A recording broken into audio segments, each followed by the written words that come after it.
Chapter 10. Somebody said that reason was dead. Reason said, no, I think not so. Anonymous. Complex syllogisms, polysyllogisms, and Aristotelian sorites. Introduction. Arguments may be either simple or complex. By saying that a thing is simple, we mean that it has relatively few parts. When we say something is complex, we mean that it has relatively more parts.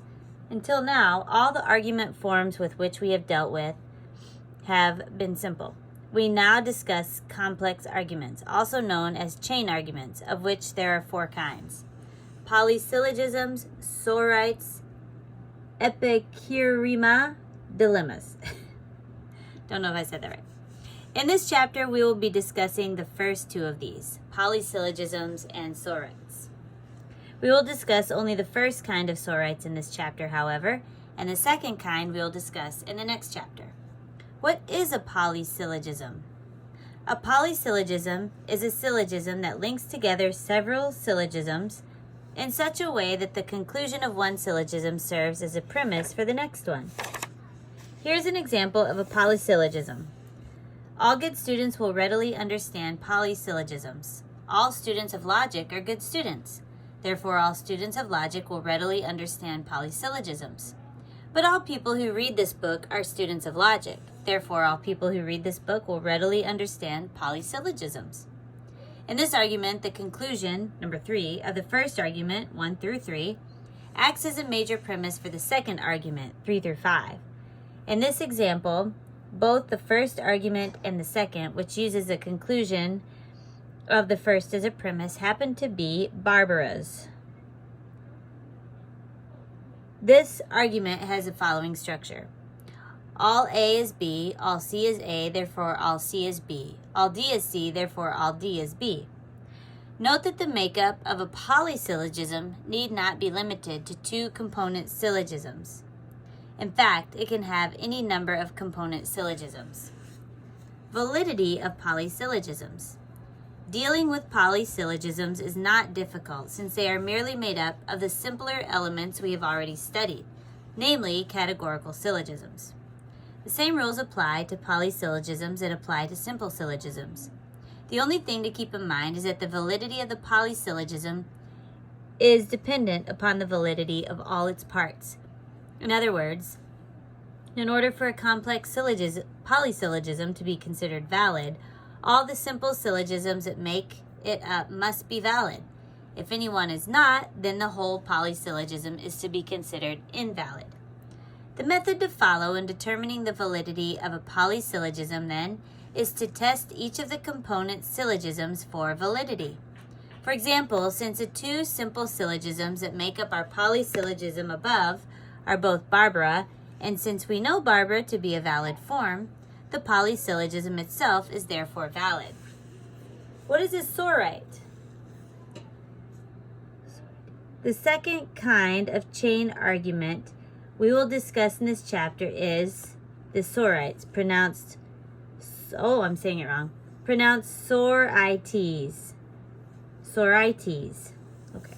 The sorites is a chain argument which, through a chain of premises without the intermediate conclusions, connects the subject of the first premise with the predicate of the conclusion. The word sorites comes from the Greek word for heap, possibly a reference to the multiple premises included in it. Cicero called it the most deceptive of all arguments, and indeed its complexity makes it especially subject to error. There are 2 kinds of sorites: the Aristotelian or classic sorites and the Goclenian sorites. We will discuss only Aristotelian in this chapter. Goclenian sorites will be discussed in the next chapter. The Aristotelian sorites is named, of course, after Aristotle, even though it's not referred to by Aristotle himself. The Aristotelian sorites is a series of 4th or indirect first figure syllogisms with all of the conclusions unexpressed except the last. Here is an example. All students of logic are good students. All good students read this logic book. All people who read this logic book will readily understand Sorites.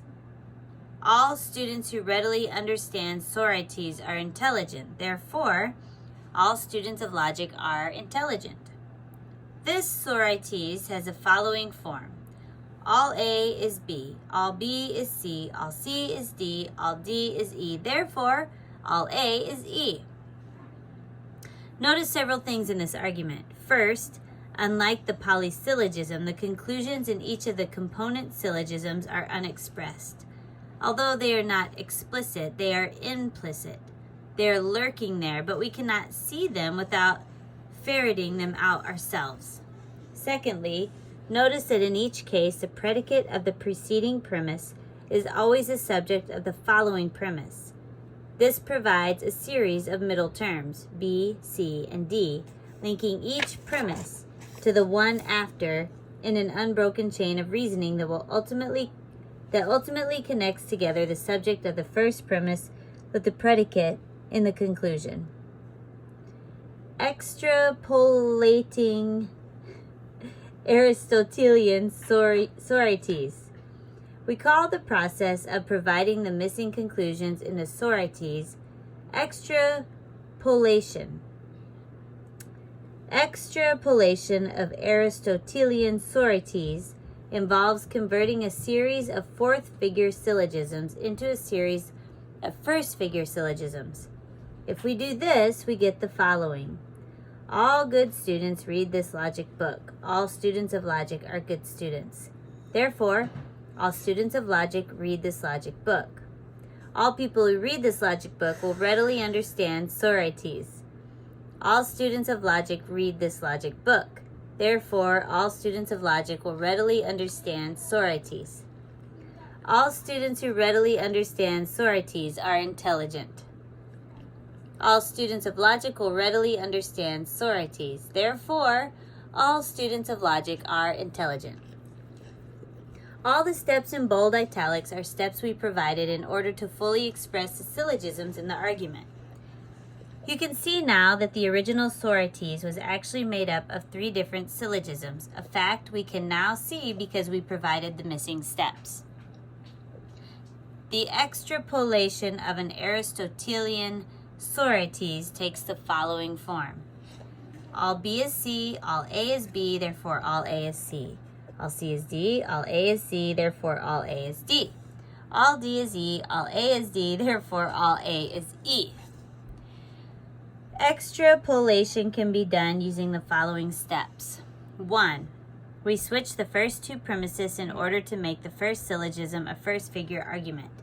You can see that whereas the first 2 premises were originally pre-sub, they are now sub-pre. 2.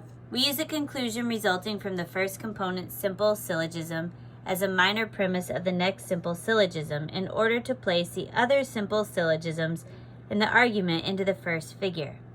This is indicated by the arrows. We repeated step 2 until the end of the Sorites. Validity of Sorites. Like the polysyllogism, the validity of the Sorites depends on the validity of its component parts. If all of the syllogisms that make it up are valid, then the Sorites is valid. Here are the 3 simple steps to follow in testing a Sorites for validity. Step 1. Put the Sorites in standard form. Step 2. Provide the missing conclusions. Step 3. Test each resulting component syllogism for validity. Rules for Sorites. Although the validity of the Sorites is dependent upon the validity of its component parts, there are 2 rules which can be applied to Sorites as such. Rule number 1. Only the premise which contains a minor term may be particular. Rule number 2. Only the premise which contains a major term may be negative. Notice that the 2 rules address particular and negative statements. All of our examples, however, have included only universal affirmative statements. Be aware that Sorites can include particular or negative propositions as long as they do not violate these 2 rules. Summary. Arguments may be simple or complex. There are 4 kinds of complex arguments: polysyllogisms, sorites, epicurema, dilemmas. In this chapter, we cover polysyllogisms and the first of the 2 kinds of sorites. A polysyllogism is a syllogism that links together several syllogisms in such a way that the conclusion of one syllogism serves as a premise in the next one. The sorites is a chain argument which, through a chain of premises without the intermediate conclusions, connects the subject of the first premise with the predicate of the conclusion. There are 2 kinds of sorites: the Aristotelian and the Goclenian. The Aristotelian sorites is a series of fourth or indirect first figure syllogisms, with all of the conclusions unexpressed except the last.